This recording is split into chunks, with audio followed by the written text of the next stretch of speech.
ಐಶ್ವರ್ಯ ಗೌಡ ಶಿಲ್ಪಾ ಗೌಡರನ್ನ ವಂಚಿಸಿದ್ದಾಗೆ ಈ ಬಗ್ಗೆ Shilpa Gowda news first ಜೊತೆ ಮಾತಾಡಿದ್ದಾರೆ. ಶಿಲ್ಪಾಗೂ ಐಶ್ವರ್ಯ ಗೌಡಗೂ ಪರಿಚಯ ಆಗಿದ್ದಲ್ಲಿ ನ್ಯೂಸ್ ಫಸ್ಟ್ ಜೊತೆ ಶಿಲ್ಪಾ ಗೌಡ ಎಕ್ಸ್ಕ್ಲೂಸಿವ್ ಆಗಿ ಮಾತಾಡಿದ್ದಾರೆ. ಲಕ್ಷ್ಮೀ ಪೂಜೆಗೆ ಆಹ್ವಾನಿಸೋದಕ್ಕೆ ಬೌನ್ಸರ್ಸ್ ಜೊತೆ ಐಶ್ವರ್ಯ ಬಂದಿದ್ಲಂತೆ. ಇನ್ನು ಏನೆಲ್ಲ ಮಾತಾಡಿದ್ದಾಳೆ, ಇನ್ನು ಏನೆಲ್ಲ ಯಾವ ರೀತಿಯಾಗಿ ಟ್ರ್ಯಾಪ್ ಮಾಡಿದ್ದಾಳೆ ಐಶ್ವರ್ಯ, ಈ ಬಗ್ಗೆ ಶಿಲ್ಪಾ ಗೌಡ ನಮ್ಮ ಪ್ರತಿನಿಧಿ ಶಿವಕುಮಾರ್ ಜೊತೆ ಮಾತನಾಡಿಸಿದ್ದಾರೆ. ಏನೇನು ಹೇಳಿದ್ರು ಕೇಳೋಣ.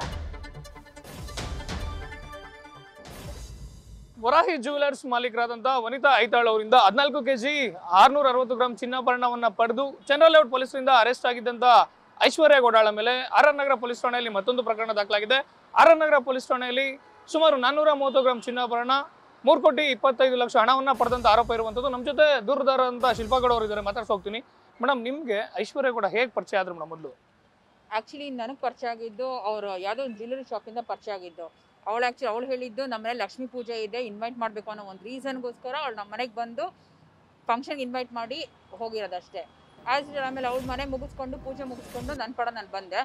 ಆಫ್ಟರ್ 2-3 ಮಂತ್ಸ್ ಆದಮೇಲೆ ಅವಳೇ ವಾಪಸ್ಸು ನನಗೆ ಮೆಸೇಜ್ ಮಾಡಿ, ನಾನು ಹಿಂಗೆ ಐಶ್ವರ್ಯ ಅವತ್ತೊಂದ್ಸಲ ಕಾಲ್ ಮಾಡಿದ್ದಲ್ಲ ಪೂಜೆಗೆ ಅನ್ನೋ ಒಂದು ರೀಸನ್ಗೆ ಹಂಗಾಗಿ ಪರಿಚಯ ಮಾಡ್ಕೊಂಡು ನಮ್ಮ ಮನೆಗೆ ಬಂದಿದ್ದವಳು. ಮೇಡಮ್, ವನಿತಾ ಐತಾಳ್ ಅವ್ರಿಗೆ ನಾನು ಡಿ ಕೆ ಸುರೇಶ್ ತಂಗಿ ಅಂತೇಳಿ ಪರಿಚಯ ಮಾಡ್ಕೊಂಡಿರ್ತಾರೆ. ಧರ್ಮ ಅವರು ಡಿ ಕೆ ಸುರೇಶ್ ತರ ಮಾತಾಡಿರ್ತಾರೆ. ತಮ್ಗೇನಾದ್ರು ಡಿ ಕೆ ಸುರೇಶ್ ತಂಗಿ ಅಂತೇಳಿ ಹೇಳಿದ್ರಾ? ಹೌದು, ಪರಿಚಯ ಆಗಿ ಒಂದು ಫ್ಯೂ ಡೇಸ್ ಆದಮೇಲೆ ಆಮೇಲೆ ಮಾತಾಡ್ತಾ ಅವಳೇ ಹೇಳಿದ್ದು ನನಗೆ. ಆ್ಯಕ್ಚುಲಿ ನನ್ನ ಹತ್ರ ನಾನು ಈ ಬಿಸ್ನೆಸ್ ಮಾಡ್ತೀನಿ ಆ ಬಿಸ್ನೆಸ್ ಮಾಡ್ತೀನಿ ಅಂತ ಹೇಳಿದ್ಲು. ನೀನು ಮಾಡೋಂಗಿದ್ರೆ ಜಾಯ್ನ್ ಆಗು ಅಂತ ಹೇಳಿದ್ದು. ಸರಿ ಆಯಿತು ಅಂದ್ಕೊಂಡು ನಾನು ಸುಮ್ಮನಾಗಿದೆ. ಗೋಲ್ಡ್ ಬಿಸ್ನೆಸ್ ಎಲ್ಲ ಹೇಳಿದ್ಲು. ಆಮೇಲೆ 2-3 ಮಂತ್ಸ್ ಆದಮೇಲೆ ನಮ್ಮ ಮನೆಯವ್ರು ಒಂದ್ಸಲ ಪರಿಚಯ ಮಾಡ್ಸಂತ ಹೇಳಿದ್ಲು. ನಮ್ಮ ಮನೆಯವ್ರ ಹತ್ರ ಅವಳು ಹೇಳಿದ್ದಾಳೆ ನಾನು ಡಿ ಕೆ ಸುರೇಶ್ ತಂಗಿ ಅಂದ್ಬಿಟ್ಟು ನಮ್ಮ ಮನೆಯವ್ರ ಹತ್ರನೂ ಸ್ಟಾರ್ಟ್ ಮಾಡಿದ್ದವಳು. ಮೇಡಮ್, ನಿಮ್ಮ ಹತ್ರ ಎಷ್ಟು ಚಿನ್ನಾಭರಣ ದುಡ್ಡು ತಗೊಂಡಿದ್ದಾರೆ ಮೇಡಮ್? ಏನು ರೀಸನ್ ಹೇಳ್ಬಿಟ್ಟು ನಿಮ್ಮ ಹತ್ರ ದುಡ್ಡು ಮತ್ತು ಗೋಲ್ಡ್ ತಗೊಂಡಿದ್ದಾರೆ ಮೇಡಮ್ ಅವರು? ನನ್ನ ಹತ್ರ ತೊಗೊಂಡಿದ್ದು ಗೋಲ್ಡ್ ಬಿಸ್ನೆಸ್ಗೆ ಅಂತಲೇ ತೊಗೊಂಡಿದ್ದವಳು. ಈವನ್ ಅದ್ರ ಜೊತೆಲಿ ಗೋಲ್ಡ್ ಬಿಸ್ನೆಸ್ ಮಾಡ್ತೀನಿ ಅಂತ ಹೇಳಿದ್ದು ನಂದೇ 430 ಗ್ರಾಮ್ಸ್ ಗೋಲ್ಡ್ ತೊಗೊಂಡಿದ್ದಳು ಅವಳು. ನನಗಿಲ್ಲ ಅರ್ಜೆಂಟ್ ನನಗೆ ದುಡ್ಡು ಬೇಕು ಅಂದಿದ್ದಕ್ಕೆ ಆ ಟೈಮಲ್ಲಿ ನನ್ನ ಹತ್ರ ದುಡ್ಡಿರಲಿಲ್ಲ. ಆ್ಯಕ್ಚುಲಿ ಹೇಳ್ಬೇಕು ಅಂತ ಹೇಳಿದ್ರೆ ದುಡ್ಡಿಲ್ಲ ಅಂತ ಹೇಳಿದ್ರೆ ನೀನು ಗೋಲ್ಡ್ ಆದರೂ ಕೊಡು, ನಂಗೆ ಅರ್ಜೆಂಟ್ ಬೇಕೇ ಬೇಕು, ಇನ್ವೆಸ್ಟ್ಮೆಂಟ್ಗೆ ಯಾವುದೊಂದು ಅರ್ಜೆಂಟ್ ಇನ್ವೆಸ್ಟ್ಮೆಂಟ್ ಇದೆ ಅಂತ ಹೇಳ್ಬಿಟ್ಟು ತೊಗೊಂಡಿದ್ದವಳು. 430 ಗ್ರಾಮ್ಸ್ ಗೋಲ್ಡು ಪ್ಲಸ್ ಒಂದಷ್ಟು ಕ್ಯಾಶು. ನಾನು ಇನ್ವೆಸ್ಟ್ಮೆಂಟ್ಸ್ಗೆ ಒಂದು ರೀಸನ್ಗೆ ಬೇರೆ ಹತ್ರ ಇನ್ವೆಸ್ಟ್ಮೆಂಟ್ಸ್ ಹಾಕ್ಸ್ಬಿಟ್ಟಿದ್ದೀನಿ.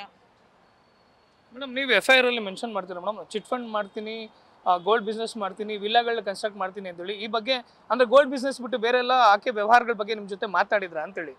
ಅದೇ ವಿಲ್ಲಾಗೆ ಅಂದ್ಬಿಟ್ಟು ಇನ್ವೆಸ್ಟ್ಮೆಂಟ್ಸ್ ಮಾಡಿಸ್ಕೊಂಡಿದ್ದು. ಆ್ಯಕ್ಚುಲಿ ಈ ಇಯರ್ ಒಂದು 10 lakhs ಎಕ್ಸಾಂಪಲ್, ಒಂದು 10 lakhs ಈ ಇಯರ್ ಒಂದು 10 lakhs ಇನ್ವೆಸ್ಟ್ ಮಾಡಿದ್ರೆ ನೆಕ್ಸ್ಟ್ ಇಯರ್ಸ್ರೊಳಗೆ ಅದು ಡಬಲ್ ಆಗುತ್ತೆ. ಸೊ ನಿನಗೆ ವಿಲ್ಲಾ ಆದರೂ ತೊಗೋಬೋದು. ವಿಲ್ಲಾಗ ಅಂತ ಹೇಳಿದ್ರೆ ಎಕ್ಸ್ಟ್ರಾ ಒಂದು 15 lakhs ಹಾಕ್ಬಿಟ್ಟು 45 lakhs ಆಗುತ್ತೆ ವಿಲ್ಲಾ. ಎಕ್ಸ್ಟ್ರಾ ಒಂದು 15 lakhs ಹಾಕ್ಬಿಟ್ಟು 45 lakhs ವರ್ತ್ ನೀನು ವಿಲ್ಲಾ ತೊಗೋಬೋದು. ಇಲ್ಲ ಅಂತ ಹೇಳಿದ್ರೆ ನೀನು ಕ್ಯಾಶ್ ಬೇಕಂತ ಹೇಳಿದ್ರೆ 10 lakhs ಇನ್ವೆಸ್ಟ್ ಮಾಡಿದ್ರೆ ಅದಕ್ಕೆ ಎಕ್ಸ್ಟ್ರಾ 15 lakhs, ಎಕ್ಸ್ಟ್ರಾ 25 lakhs ನಿನಗೆ ಕ್ಯಾಶ್ ರಿಟರ್ನ್ ಆಗುತ್ತೆ. ವಿಲ್ಲಾವಾಗ ಕೊಡೋಲ್ಲ, ಜಸ್ಟ್ ಕ್ಯಾಶ್ ಮಾತ್ರ ನಾವು ಕೊಡ್ತೀವಿ ಅಂತ ಹೇಳ್ಬಿಟ್ಟು ಇದು ಮಾಡ್ಕೊಂಡಿದ್ದವಳು ಅಷ್ಟೇ. ಮೇಡಮ್, ನೀವು ಸಾಮಾನ್ಯವಾಗಿ ಓಡಾಡಬೇಕಾದ್ರೆ ಹಿಂದೆಗಡೆ 16 ಜನ ಬೌನ್ಸರ್ಗಳು, 5-6 ಕಾರ್ಗಳು, ಇದನ್ನೆಲ್ಲ ನೋಡ್ಬಿಟ್ಟು ಎಷ್ಟೋ ಜನ ನಂಬಿಟ್ಟು ಮೋಸ ಹೋಗಿದ್ದಾರೆ. ಯಾರೋ ದೊಡ್ಡ ಬಿಸ್ನೆಸ್ ವುಮೆನ್ ಇರ್ಬೋದು ಅಂತೇಳಿ. ತಮ್ಮನ್ನು ಭೇಟಿ ಆಗ್ಬೇಕಾದ್ರೂ ಇದೇ ರೀತಿಯಾದಂಥ ವಾತಾವರಣ ಆಯ್ತಾ ಮೇಡಮ್? ಅಂದರೆ ಬೌನ್ಸರ್ಗಳು ದೊಡ್ಡ ಕಾರ್ಗಳ ಜೊತೆ ಬರುವಂಥದ್ದು. ನನ್ನ ಮನೆಗೆ ಫಸ್ಟು ಅದು ಆ್ಯಕ್ಚುಲಿ ಅವ್ರು ನೈಟ್ ಬಂದಿದ್ದು ಪೂಜೆ ಇನ್ವೈಟ್ ಮಾಡೋಕ್ಕೆ ಅಂದ್ಬಿಟ್ಟು ನೈಟ್ 10 ಗಂಟೆಗೆ ಬಂದಿದ್ದು. ಆವಾಗ್ಲೂ ಬೌನ್ಸರ್ಸ್ ಜೊತೆಲೇ ಬಂದಿಲ್ಲ. ಬೌನ್ಸರ್ಸ್ಗಳು ನಮ್ಮನೆ ಕೆಳಗಡೆ ಇದ್ರು, ಅವ್ಳು ಮಾತ್ರ ಮೇಲ್ಗಡೆ ಮನೆಗೆ ಬಂದು ಇನ್ವೈಟ್ ಮಾಡ್ಬಿಟ್ಟು ಹೋಗಿದ್ದು. ಮೇಡಮ್, ನೀವು ಕೊಟ್ಟಂತ ಚಿನ್ನಾಭರಣ ದುಡ್ಡನ್ನ ವಾಪಸ್ ಕೇಳಿದ್ರೆ ಏನು ಹೇಳ್ತಾರೆ ಮೇಡಮ್? ಅಂದ್ರೆ ಕಂಪ್ಲೇಂಟ್ ಆಗಿಂತ ಮುಂಚಿನ ನಿಮ್ಮ ಅವರ ಕನ್ವರ್ಸೇಷನ್ ಹೇಳೋದಾದ್ರೆ? ಕಾನ್ವರ್ಸೇಷನ್ನು ಅವಳು ಆ್ಯಕ್ಚುಲಿ ಅವಳು ಬೌನ್ಸರ್ಸ್ ಹೆಸರಲ್ಲಿ ಗಜ ಅನ್ನೋ ಹೆಸರಲ್ಲಿ ಇಟ್ಟಿದ್ದು. ಅವನೇನು ಮಾಡಿದಾನೆ, ಅವ್ನು ಹೇಳ್ತಾನೆ ಅಕ್ಕ ನನಗೆ ಗೊತ್ತಿಲ್ಲ, ಅದು ಅವರೇ ಬಿಡಿಸ್ಕೊಂಡ್ರು ಅಂತ ಅವ್ನು ಹೇಳ್ತಾನೆ. ಅವ್ಳು ನೋಡಿದ್ರೆ ಇಲ್ಲ ನಾನು ಬಿಡಿಸ್ಕೊಂಡಿಲ್ಲ, ಅವ್ನು ಬಿಡಿಸ್ಕೊಂಡೋದ ಅಂತ ಅವ್ನು ಹೇಳ್ತಾನೆ. ಒಟ್ಟಿನಲ್ಲಿ ಯಾರು ಬಿಡಿಸ್ಕೊಂಡೋದ್ರು ಅಂತ ಗೊತ್ತಿಲ್ಲ. ಒಟ್ಟಿನಲ್ಲಿ ನಾನು 430 ಗ್ರಾಮ್ಸ್ ಹೊಗೆ ಹಾಕ್ಸಿದಲ್ಲ ಅಷ್ಟೇ ಅವಳು. ಮೇಡಮ್, ಮಂಡ್ಯಲ್ಲಿ ಕಂಪ್ಲೇಂಟ್ ಆಗಿದೆ, ಚಂದ್ರ ಲೇಔಟಲ್ಲಿ ಕಂಪ್ಲೇಂಟ್ ಆಗಿದೆ, ಆರ್ ಆರ್ ನಗರದಲ್ಲಿ ಕಂಪ್ಲೇಂಟ್ ಆಗಿದೆ.